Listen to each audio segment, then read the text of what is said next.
All right. What is up, Michael? What's going on, Kelvin? All right, guys. Welcome to another edition of Casual Talk. I am Fight Night Kelvin. This is my co-host, Michael, and it is Fight Week, ladies and gentlemen. UFC 241, baby. That's right. Anaheim, California. That's right. Before we get into UFC 241, let's talk about this past fight night. Uruguay. Yep. So where do you want to start? All right. So because a lot happened. It did. A lot did happen. But let's face it, it's kind of another slightly lackluster card. So we'll go over the highlights of it. So let's just start off with like probably the main talking point from the night, which was Mike Perry versus Vicente Luque. Yeah. That was a fucking war, dude. Was. That was such a war. We can go back to last week, and what did I say about that fight? That Vicente was a murderer. It was. That's right. You know what's funny? When I was watching that fight, Mhm. that sentence that you said came to my mind. Yeah. I was like, God, this guy's a fucking killer. He is. But here's the thing, Mike Perry. I mean, this is the reason why I was so excited about that fight. Mike Perry is the type of guy that was going to bring the violence. Yeah. You know, he's just that guy. He is. He's that guy. But here's the thing, though. So we know Mike Perry to be just a slugger. He just wants Brawler. to fucking brawl. Yeah, absolutely. And something that we saw a little bit in his last fight, and we saw it even more so in this fight, is that he seems to be taking a slightly like more measured approach. I mean, he's still Mike Perry. Right. He's still trying to get in there and land elbows and land crazy violence. But he seems to be fighting a little smarter. That being said, I feel like he was doing really well early on in the fight, and then he just got tired. It's really I saw tiredness maybe in round 2 and 3 a little bit. Yeah. So the way that I scored it, I thought Perry took the first one. Yeah. I thought the second one was a toss-up. Yeah. It was so hard for me to pick who was the winner from Right. round 2. Yeah. It was so close. And I felt like both fighters had a lot of good shots, a lot of clear and precise shots. Mhm. And it just no one stuck out like, okay, Perry clearly won that round or Luque won that round. It was so close for me. So it was a toss-up. The third round, I was leaning towards Luque winning that fight. So how I saw it was 1-1, and then the second round was like a toss-up. Yeah, I mean, you can go either way. So I posted a poll on our Twitter who people thought won that fight. And I think it was like 70% of people said Perry. And then I went on Instagram and I noticed that a lot of people were saying that he got robbed. I did not feel like he got robbed. I don't know what people were talking about. It was a very close fight. And like I said, I scored it 1-1. Yeah. Round 2 could have gone either way, in my opinion. Yeah. So it was a very close round. So arguably, you could have gone to Vicente or Mike Perry. Right. But I didn't think it was a robbery. No, I didn't think it was a robbery either. I thought it was a super close fight, but I don't think it was a robbery. But that seems to be the general consensus. People seem to think that Perry took the first one, Luque took the third, and that second one was kind so of a toss-up. close. It was so close. It was, but in my honest opinion, I feel like not only will he do better in the future if Mike Perry's gas tank improves, but I think he wins that fight if Vicente? No, Mike Perry. Mike Perry. I think he wins that fight if he doesn't get so tired. Yeah. Well, what I loved about Mike Perry was just like how focused he was. Yeah. Like his shots were clean. Right. He was hitting hard. He was throwing some hard shots. And I got to see just how good Vicente was. Yeah, absolutely. He's really good. And Right. from someone like myself who hadn't seen him fight, I was like, damn, this guy's got talent. Right? Really good talent. He's patient. He's strong. He's got good cardio. Yeah. He was very sharp. Yeah, he's very sharp. He's the type of fighter that you're excited about in the division going forward. And I didn't know that. I think he's on his 6 fight win streak now, right? Is it 6? Like that. Yeah. 6 or 7? I think it's 6. But I mean, and he's got a fight of the year contender already this year. That to me is probably a fight of the year nominee. Well, for me, I would highly recommend you go back and watch his fight earlier this year versus Brian Barberena. Okay, I did not see that fight. That's like top 3 for fight of the year contender. Okay, for sure. I have a couple fight of the years like nominees. Obviously, one of them is the Israel and Kevin Gastelum fight. Oh my God, yeah. But I think this fight with Mike Perry and Vicente has got to be in the discussion somehow. Okay. I wouldn't say that's the fight of the year for sure, but I feel like that's definitely got to be in the discussion somehow. Yeah, we're gonna watch. Very close, very bloody. I mean, did you see when he got kneed and they got into a point where Vicente had his arms around his neck, and blood was just pouring out of his nose. I was just like cringing a little bit. I was like, holy cow. You know what it reminded me of? It reminded me of like back in the day, those Halloween masks that you could Bro, when you squeeze them. Yeah. Yes. You know what? That kind of, I see it now. Dude, because he was bleeding, right? And then as soon as he started squeezing, you just blood just started pouring. I was like, holy shit. Yeah. It's nuts. And then the photo, or just the image of his nose, like just all one-sided. Oh, dog. It was crazy. Oh, but I'm telling you, like, Mike Perry is one of the toughest guys in the fight game. Oh, 100%. Like, he just loves that shit. Like, dude's nuts. Mike Perry is just a different breed to me. He is. He's just one of those guys that, like, does not care. Right. Pain, he doesn't recognize the pain, just goes after it. Right. That's why I love to watch him fight. Shout out to Mike Perry. Yeah, Mike Shout Perry is a dog. Luque, too. Luque, too. All right. And then the title fight. Yeah. Shevchenko versus Carmouche. It was a boring fight to me. Okay. I wasn't really pumped up about it. No. It was very slow. I felt like Liz was going in and out. Yep. That was the takeaway I got. She threw shots and then went out right away. Threw shots and went out right away. Yep. And Valencia seems like she was just trying to get some combos in. Or not Valencia. Valentina. Valentina. These names I know, I'm going to fuck up on. Don't worry, I got you. Valentina, she was really just trying to get her combos in. Yeah. And there were a couple of times where she took her to the ground. Yeah. But I felt like for a 5-round fight, it was a bit boring for me. Yep. But I still obviously had her the clear winner. Right. So that was my initial takeaway. So many things on this one. All right. So this one kind of... It falls into this category of fights that we've seen over the last, however long, but where it seems to be kind of like a chess match, and it's not as exciting as most people want, but you kind of have to take a look a little bit deeper and see, like, why did it turn out that boring? You know, you have a fight like Ngannou versus Derek Lewis last year. That was so boring. It was boring just because the two guys literally did not want to fight. Yeah. Francis obviously was still getting over that loss to Stipe, and Derek Lewis had back issues. So those two dudes just literally didn't want to engage, right? But you look at a fight like this, and I mean, the result of why the fight turned out that way is because of the way Valentina likes to fight. If you watch Valentina, she doesn't employ a whole lot of like crazy movement. She's not moving around all over the place. She likes to kind of stand still right in front of you and counter. She's a counter striker, right? She stands right in front of you. She waits for you to do your thing, and then she hits you back. And Carmouche knew that going into the fight, so that's why she was trying to get in, get out, so that she's not staying in the pocket too long and getting countered. The trouble with that, though, is that it turns out to be not a fight where there's a whole lot of just a lot of action. Yeah, exactly. Standing and banging. Well, my biggest thing was not that there was a lot of action, because obviously I know not MMA fights are going to be bangums like we just saw. And that's another tough thing, is like you had to follow that up after what we just saw from Perry and Vicente. That's not easy to follow up, right? So I wasn't really too harsh on that. My thing was with Liz, I felt like if you're in a shot where you have a title shot, you've got to be more aggressive. You've got to go out there and really take that away from her. 100%. Right? And I didn't feel like she went into that fight wanting it. You know what I mean? And now she's calling for a trilogy. Yeah, I'm not interested in seeing I'm not interested at all.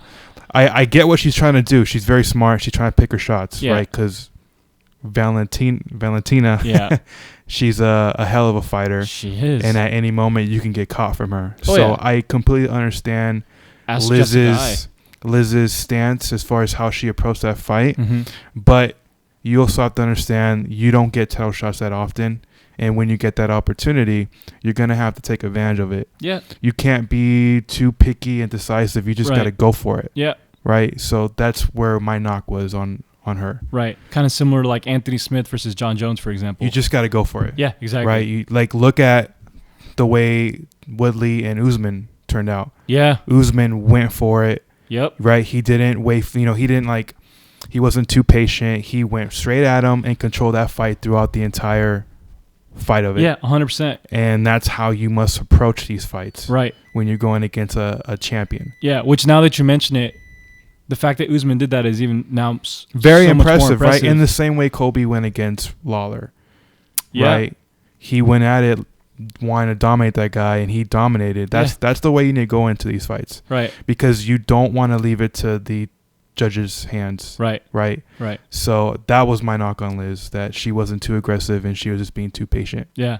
I mean, the way you got to approach a title fight, And I get it. Like I said, MMA, anything can happen. It takes one punch to knock someone out. I mean, literally. Yeah. So I get why that was her approach, but you also got to be able to take risks. Yeah, because these opportunities don't come too often. For sure. Before we leave, I'm going to just double check that card and see if there's anything that I'm forgetting from UFC. Yeah, so there was Ilir, I'm fucking these names. Latifi and Latifi and Volkan Oezdemir. How do we almost forget that? Okay, so that was the first fight I was really paying attention to, and Volkan's a fucking killer, man. Oh yeah, I was so impressed by his performance. He was so sharp, so precise, and Latifi was tired of the first round for what I saw, which was expected. I was paying attention to him. He was throwing heavy shots right away, and I can see why they call him the sledgehammer.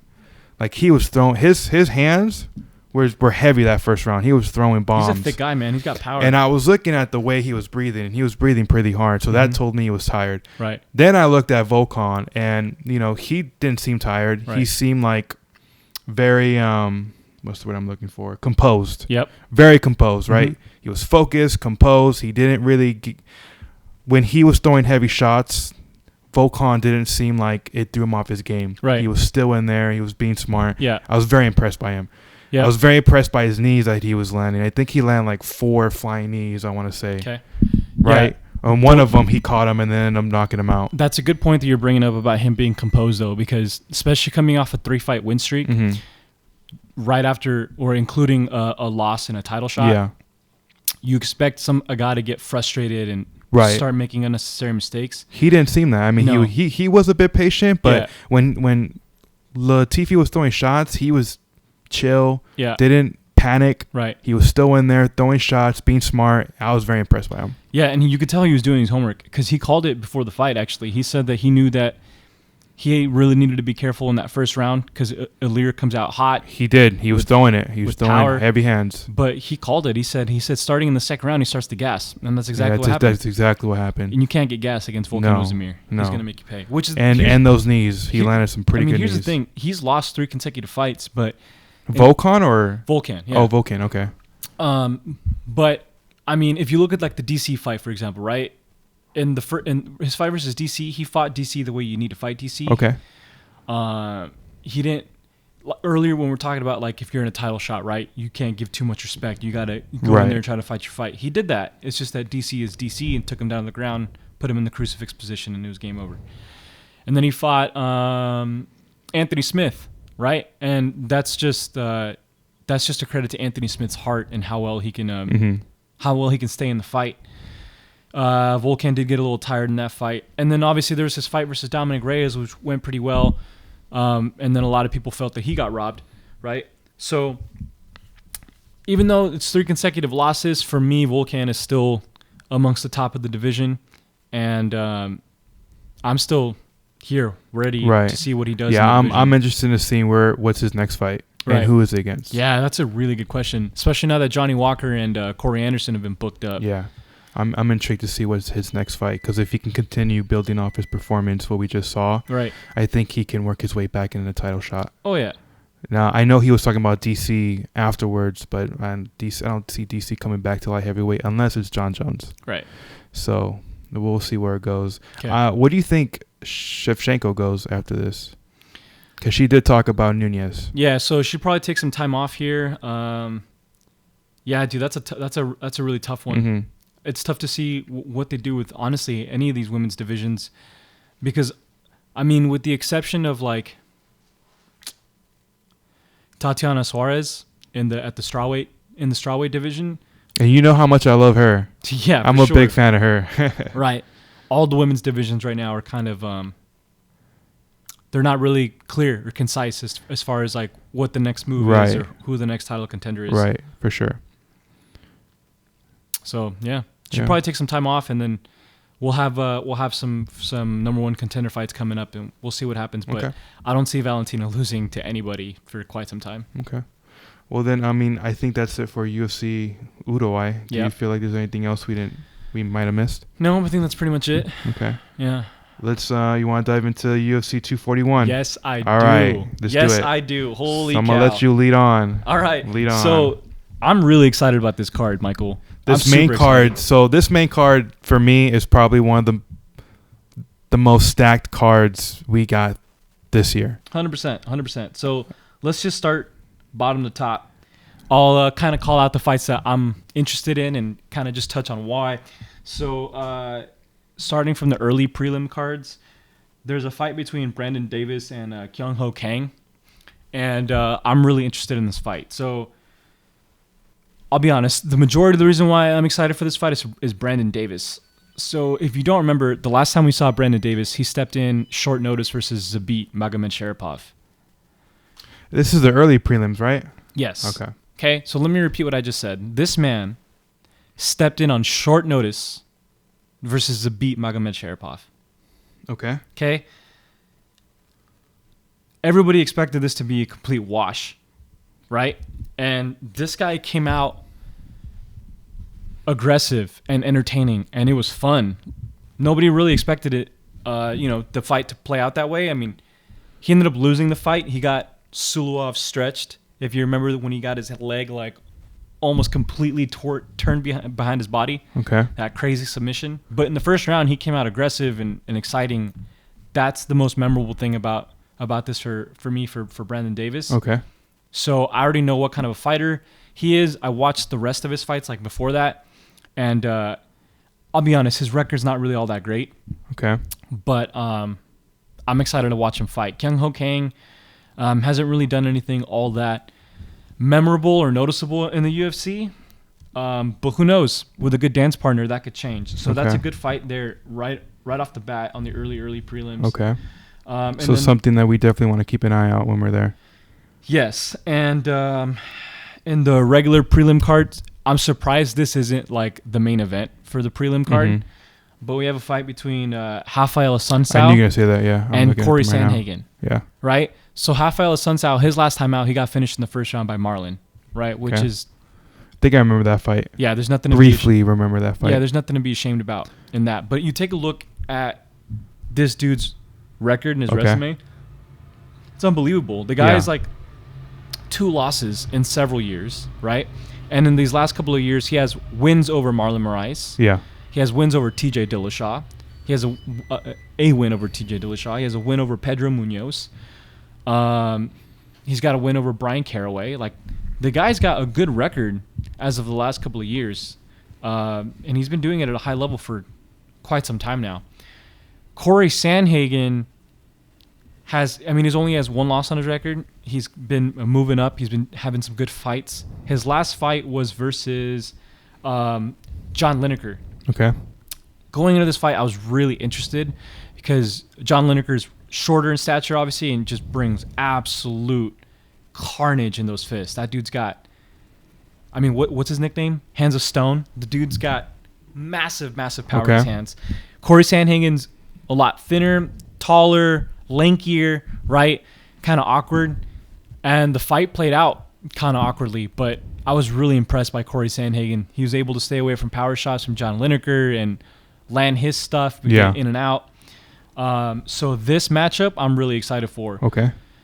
Now, going in, I guess you could just cheaply throw it out there that Rafael Assunção might be on his way out and Corey Sandhagen might be on his way in, so to speak. So that kind of narrative towards the fight also intrigues me. We'll see how that turns out. Okay. I think it's an important fight for the bantamweight division. Okay. The main card. The main card, yes, sir. So we start off with Derek Brunson versus Ian Heinisch. Yes. This is a really cool fight for me, for both guys. For Derek Brunson, I could see how... Well, it's a big fight for him because isn't he on a losing streak? Well, he just won his last fight. He beat Elias. But out of his last 4 fights, what's his record? Like 1-3? Yeah. So he beat who did I just say? Elias Theodorou. Okay. And then his last 2 fights before that, he lost both of his fights last year. He got knocked out by Jacare. He lost against Israel. And then he lost against Israel. Yeah. And then he had a good fight against Elias Theodorou. He also lost against some guy, last name Branch. David Branch. David Branch, yeah. Ian Heinisch, on the other hand, coming in from the Contender Series, has a great story. Okay. Right. I saw him in the Contender Series. Mm-hmm. I didn't really know what his potential was, to be honest with you, coming into the UFC. And he's done great. His first fight, like in the actual UFC, was against Cesar Ferreira. Okay. Tough guy, a veteran, and he did a good job. I mean, the concern, I guess, for Ian Heinisch going into that fight was the ground game of Cesar Ferreira. And he used his wrestling background, did a good job trying to nullify takedowns, stuff like that. And then his next fight, he had a very tough test. He fought Cara de Zapato, Shoeface. Again, did a good job, won the fight. So obviously Ian Heinisch has proved that he belongs in the UFC, and this is kind of a step back for Derek Brunson, but ultimately, like, as far as like skill sets go and where they are in their careers, great matchup. I'm excited for this fight.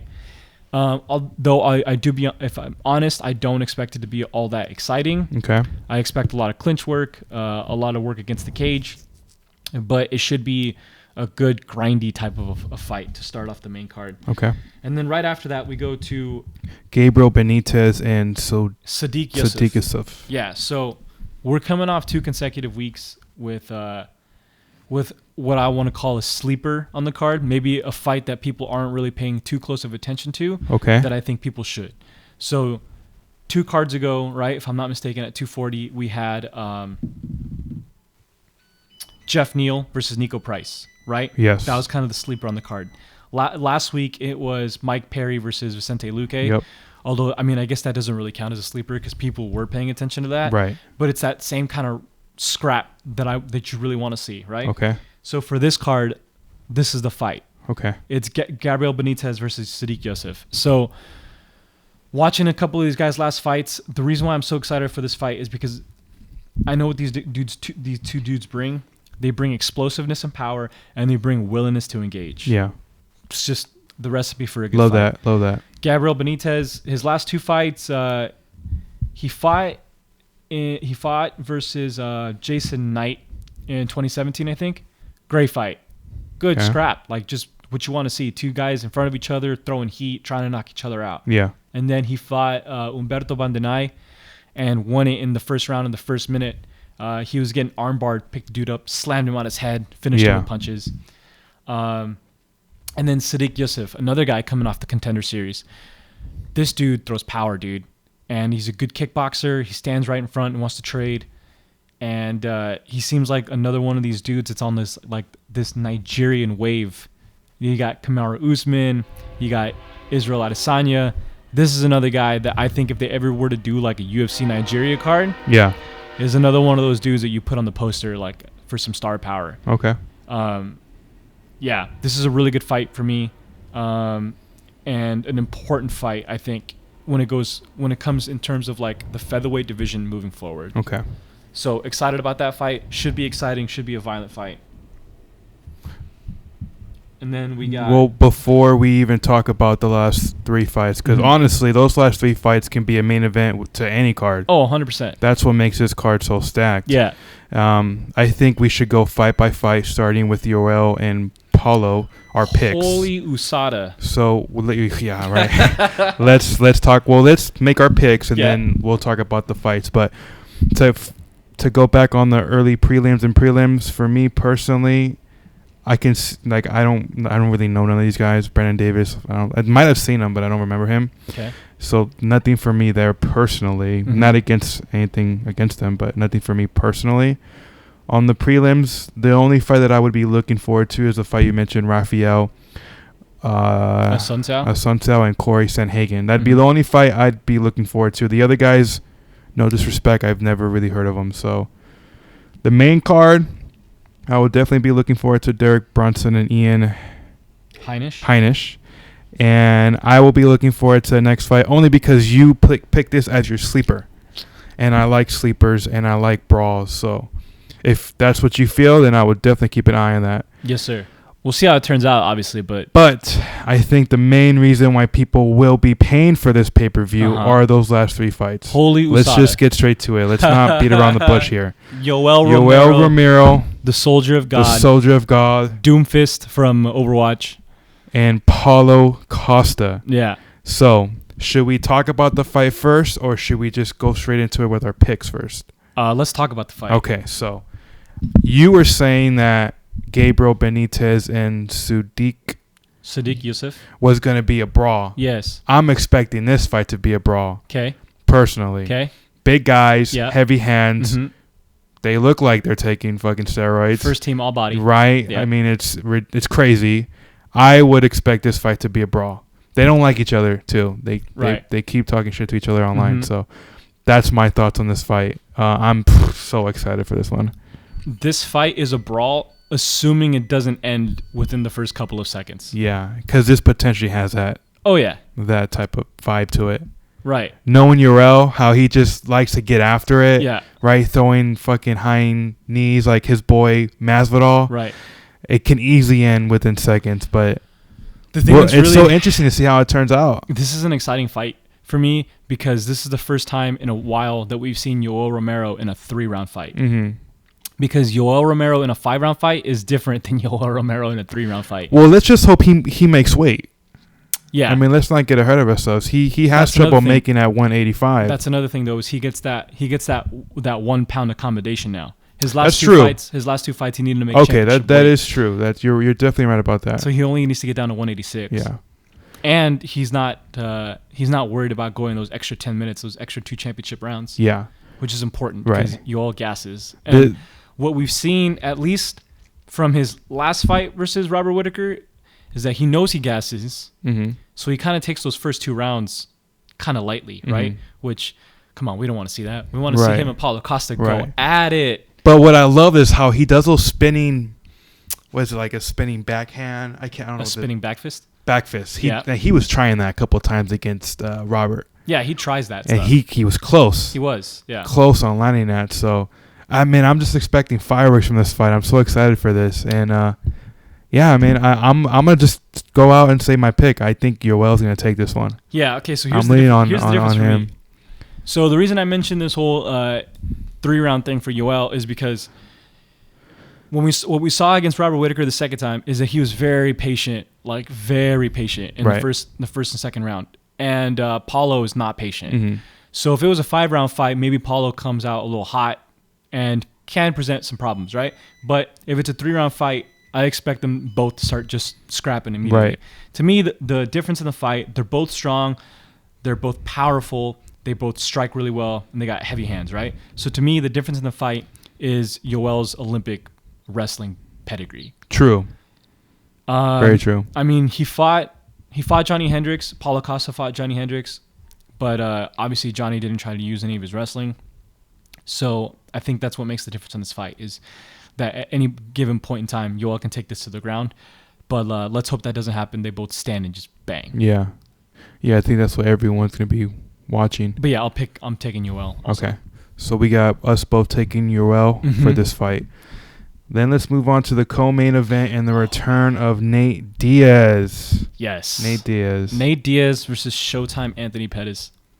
This is an exciting fight. It is. My only knock on this is Anthony Pettis is he didn't look convincing in his last fight. Because we both agreed he was losing that fight up until that Superman punch. Right. And so he's been on record saying that he's a better striker than Nate Diaz, a better overall fighter than Nate Diaz. Okay. He did not show that to me on the last fight. So here's the thing. It's so incredibly hard to look good against Wonderboy. Mm-hmm. It's very difficult to look good against Wonderboy, especially when you're in the same weight class. But I mean, let's just be real here. I mean, you look at the two guys. Wonderboy is clearly a bigger guy, and he's got that awkward stance and all this stuff. I think all things considered, yes, I agree with you. I think Wonderboy was winning that fight, but I don't think Anthony looked terrible. I thought he looked, about as best you can in that situation. And then obviously he won the fight, right? And now the thing for Nate Diaz, though, is we haven't seen Nate Diaz fight in a 3 while. years, yeah. Yeah. But we know he's been training consistently. He just hasn't fought. But still, I mean, we haven't seen him in quite some time, so we don't know what he looks like. That being said, the last 2 times that we saw him fight, he was in 2 great fights. 2 great fights. He can take a hit. Right. He's not easy to go down. Right. It'll be interesting to see how Nate Diaz comes back after a 3-year layoff. Long story short, I hope and I think we're in for a brawl. I hope so too. I hope Nate Diaz flips off Pettis because those two have history. They have history. Yeah. From everything I've been reading or seeing from UFC on YouTube, these two have history. So this whole thing stems from, we all know Nate Diaz, has worked hard at the sport. He's a veteran. He's been around for a long time. And he seems to take exception to people that just come in and they're flashy and they get all this star-studded treatment, right? Case in point, Conor McGregor. Yeah. It's the whole issue with him and Conor McGregor. You're taking everything I worked for, motherfucker. Yeah. Right? So that's his whole beef with Anthony Pettis, was that he felt like he was doing things the right way in the UFC. He won the Ultimate Fighter. He's beating guys, submitting guys, finishing guys. And then here comes Showtime Anthony Pettis doing spinning shit, kicks off the wall. Then he becomes the champion and then becomes the Wheaties box guy. Which is one of the best things, in my opinion, about the build-up to this fight, is that Nate Diaz is obsessed with fighting the Wheaties box guy. That's pretty funny. That's pretty funny. And Anthony Pettis took exception to the fact that Nate Diaz was just being kind of a punk back then and just talking all this shit. And it's been a couple of years, but from recent interviews, it seems like Nate Diaz doesn't really have an issue with Anthony Pettis. He's just one of those guys that he wants to fight. Yeah, he's like, I want to fight that guy. That guy's pretty cool, right? He's cooler than all these other guys. Yeah. But Anthony Pettis doesn't seem to have forgotten the shit that Nate Diaz was saying. For sure. So. Yeah. No, I think this may be the people's fight. What do you think? The people's main event? Right. Yeah, for sure. You know how people say like that's the people's main event, right? That's a really... I don't want to jump too early and say it's overused, but I'm hearing that a lot. Right, but you know what it means though. Event. Yeah, 100%. Like to MMA, the MMA world, like that's the fucking fight. Yeah, like Tony Ferguson versus Cowboy. That was a people's fight. Yeah, exactly. This to me is the people's main event. No disrespect to Cormier and Stipe, but that one right there, because of who he's fighting, Pettis and Nate Diaz. Right. And we know how Nate Diaz is. Yeah. Right. He just fucking loves to fight. So that to me is a people's fight. I'm so excited to see how this turns out. I can't believe I'm actually going to say this, but I kind of hope this fight goes to the judges. I'll explain. You're crazy. Yeah, I'll explain. I literally just want to see these two dudes fight for as long as possible. For sure. I mean, who knows? I'm gonna so my pick on this one, I'm gonna pick Nate Diaz. Okay. That's who I'm rooting for, and ultimately, as I analyze this fight, that's who I think is gonna take this fight. I'm gonna pick Anthony Pettis on this one. Anthony Pettis looked very good against Tony Ferguson, but we're in a world where what have you done for me lately? And how about knockout Wonderboy Thompson, one of the best in the world? How about that? He did, but knockouts happen instantly. Sometimes you get lucky. I don't know. I mean, I don't see him knocking out Nate Diaz. Okay. I really don't. When's the last time Nate Diaz has been knocked out? It's been a while. I think he's very durable. Like, this guy can take a punch. When was the last time he got knocked out? He took a lot of punches from Conor. Was his last knockout versus Josh Thompson? So how long ago was that? That would have been a while ago now. Right. So I feel like punches like that are not gonna easily take down Nate Diaz. No, and we know Nate Diaz has cardio for days. So Nate Diaz's last knockout was Josh Thompson back in 2013. So that was 6 years ago, the last time he got KO'd. Right, 6 years ago. And I remember watching that fight, and it wasn't like he got knocked out with like the first big thing that hit him. Josh Thompson had hit him several, if I'm not mistaken, he had been hit with a head kick several times before he got knocked out. So the dude's got a chin, obviously. Right. I think for me, the things that stand out for Nate Diaz compared to Pettis is his ground game. Okay. Is one thing. Okay. I think that his striking's not, I wouldn't say Nate Diaz's striking is elite. Okay. Like some of the best in the world, but I feel like it's good enough. Okay. And then his cardio. Okay. The guy has insane cardio. Yes. I see him on Instagram doing like marathons, tri-marathons, stuff like that. He has cardio. Yeah. So there won't be an issue of him getting tired. Okay. So and the way he goes against Conor, you can tell like he was waiting for Conor to get tired out. Yeah. I wonder if he does the same thing with Pettis. Well, that's his style. He just brings volume until you get tired. Let's talk about a couple things, though. You said Anthony Pettis. You mentioned something about Anthony Pettis' ground game, right? No. I'm talking about Nate Diaz's ground game. I feel like because he's a black belt. Right. And, I think he came from the Gracie. He did, yeah. I think that says something for Nate Diaz. He's very dangerous when it goes to the ground. This is a really great mixed martial arts fight. Like, this is such a great MMA fight because I'm truly excited to see this fight. wherever it goes, to be honest with you. Because we all know Nate Diaz is a whiz on the ground, right? His jiu-jitsu is incredibly strong. But Anthony Pettis is also a whiz on the ground. Oh, for sure. That's really fun to watch. For sure. And so Anthony Pettis, we know that his striking portfolio is massive. That dude can throw all kinds of stuff, right? And Nate Diaz doesn't really throw all that much stuff. He's more of like, I mean, let's just be real. He's a boxer with some kicks. Yeah. Right? Nate Diaz, I'm calling it. He's going to throw a Stockton slap on that fight. Watch out for a slap. But here's the thing. For Stockton, baby. It's kind of crazy that you mentioned that. I'm not sure if you're aware of this or not, but there's a hotly debated topic right now on MMA Twitter, as it's only a couple hours old, right?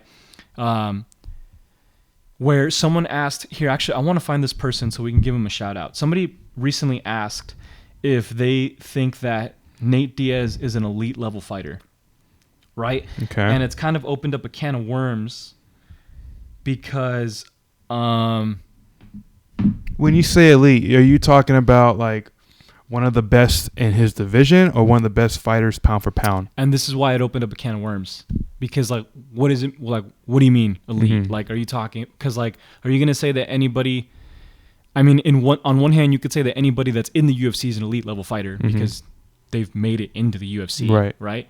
But I'm pretty sure what people mean is like, when they meet an elite level fighter, you're talking about like the top 5% of fighters. Okay. Right?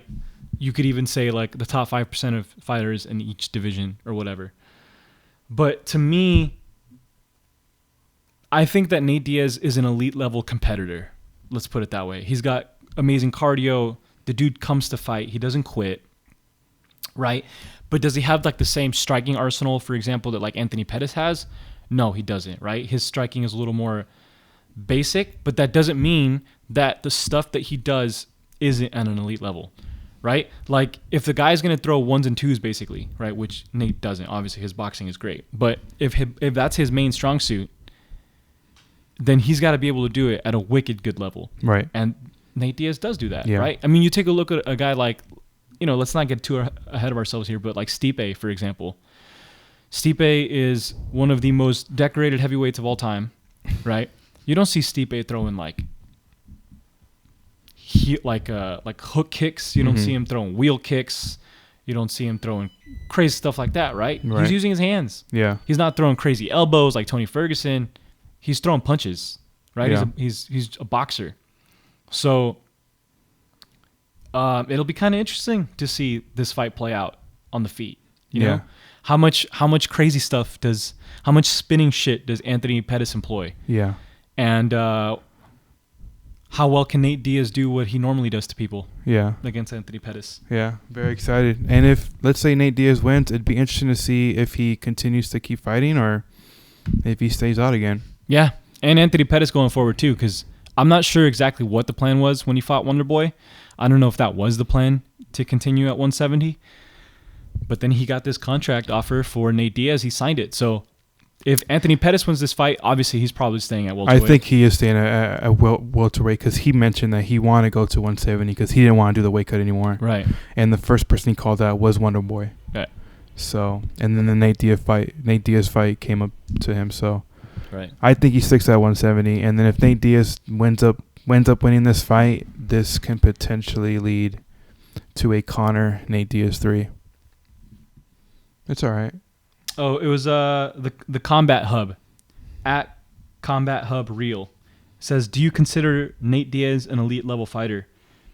And if you want to hop on there and read that thread, that's a fun conversation. I'll tell you after this fight. I'll tell you whether Nate Diaz is a high level fighter or not. That's right. Oh, an elite level fighter. Elite. That's right. This fight will tell me whether he is or not. So we'll find out. And then I guess we can go straight into the main event, the headliner. Oh my God. So this fight is very interesting to me because I think this is going to be a different fight, obviously, than the first one. Yeah. I think Stipe haven't fought since last year. All right. He's been out for a year. He's been clamoring for this rematch. Finally gets it. And I think he's going to be very motivated heading into this. He is very motivated. Yeah. He's going to come in very motivated. He's going to look to rewrite his mistakes on the first fight. I think Daniel is very smart enough to know that. And so I think he's going to approach this fight differently than he did the first fight. which he even talked about in his interviews online, where he knows Stipe is going to come in with a different perspective, and he's going to look to adjust to that. It's not going to be the same fight as last year. No, because now he's not the champion who's trying to defend it. Right. He's the ex-champion who's hungry to get his belt back. Yeah. So what's your thoughts on the fight? Oh my God! All right, so yeah, I mean this one's so tough to call, like tough to pick, just because of how high level both of these guys are. Yeah. Like, I mean, you go back and watch the first fight, right? And we've seen DC fight bigger guys his entire career, right? And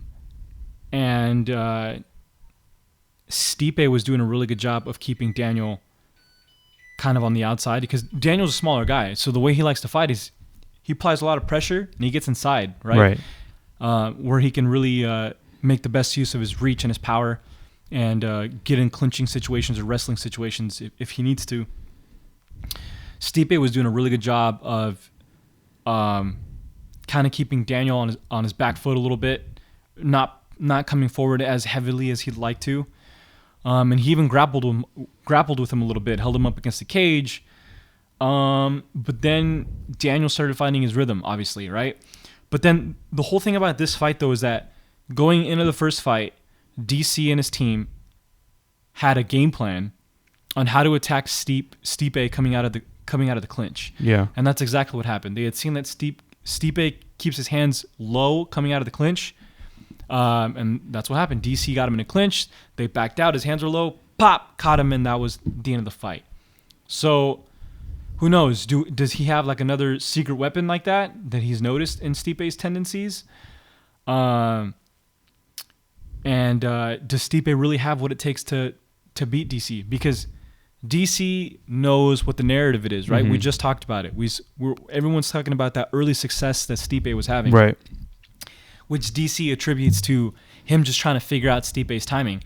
And he even said, he's like, I already have his timing. I don't have to get in there and try to figure it out anymore. I can just go attack him immediately, right?